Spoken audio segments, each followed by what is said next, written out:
Hello అండి. Hello, మీ పేరు? నా పేరు జితేంద్ర అండి.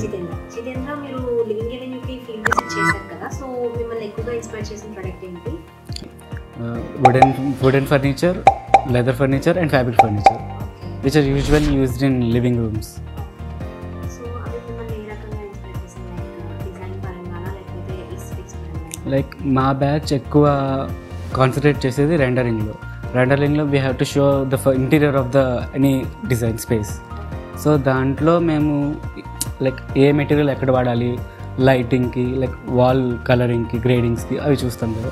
సో వాటి మెటీరియల్ బట్టి, వాటి ఎస్థెటిక్ బట్టి, షైనింగ్ పర్పస్ వాటి బట్టి మేము యూజ్ చేస్తాం. సో రెండింటి రియాలిటీ కాన్సెప్ట్ అనేది మీరు ఎడ్యుకేషన్లో చూస్తూ ఉంటారు కదా, మేము 5 ఫ్లోర్స్లో చేసిన కాన్సెప్చువల్ డిజైన్ అనేది మీకు ఎలా ఉంటుంది? ఒక client or A user experience అయ్యే దాన్ని బట్టి they by the products. So మనం ఇలా సెల్ చేసే బట్టి they get to know experience the product. So మీరు ఎలా ఎక్స్పీరియన్స్ చేశారు? లైక్ ఒక్కొక్క ఫ్లోర్లో మేము ఒక్కొక్క కాన్సెప్ట్ని ఇంట్రడ్యూస్ చేసాము, సో మీరు ఎలా ఎక్స్పీరియన్స్ చేశారు? మేము ఒక పర్స్పెక్టివ్ చూస్తాం, క్లయింట్ ఒక పర్స్పెక్టివ్ చూస్తారు. We design but they use it. కానీ మేము డిజైన్ చేసేటప్పుడు మేము ఎక్స్పీరియన్స్ అవుతాం వాళ్ళు ఎలా అవ్వాలి అని. సో మేము ఆ ఎక్స్పీరియన్స్ వాళ్ళతో వాళ్ళకి ఇవ్వడానికి we experience all the products so that ఏది బెస్ట్ ఇవ్వగలమని. సో మీరు ఒకవేళ ఒక క్లయింట్కి సజెస్ట్ చేయాలనుకుంటే లివింగ్ ఎవెన్యూ ఎలా సజెస్ట్ చేస్తారు? ఉన్న ఫర్నిచర్స్ అన్నిటిలో ద బెస్ట్ ఇచ్చేది living avenue. And you can customise it. క్లయింట్కి రెస్ట్రిక్షన్స్ అండ్ బ్యారియర్స్ ఉండవు. వాళ్ళ బ్రెయిన్లో కొన్ని ఉంటాయి వాళ్ళకి ఇన్పుట్స్.